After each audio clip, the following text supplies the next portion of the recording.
It's June 28th, and today in Philippine history, Revolutionary General Juan Caillas died in 1951. I am Mona Magnovelus. I hunt down ancestors and chase fascinating stories in Philippine history. He was born in Nasugbu, Batangas in 1871. Parehong dayuhan ng mga magulang niya. Ang papa niya na si Hippolyte Auguste Caillas ay ipinanganak sa Valmondois sa Inétois, France. At ang mama niya na si Maria Kaupama ay ipinanganak sa British India. Maaga siyang nakapagtapos sa Eskwela Normal de los Jesuitas na naging Ateneo Municipal.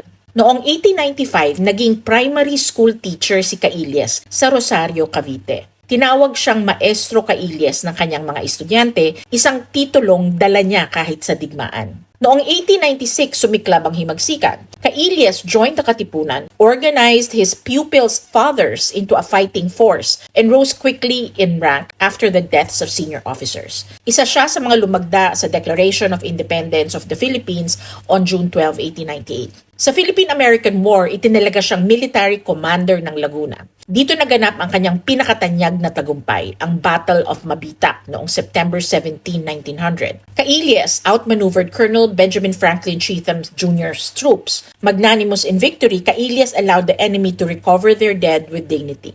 Ngunit nang mahuli si Aguinaldo noong 1901, Caillas surrendered, recognizing the war was lost.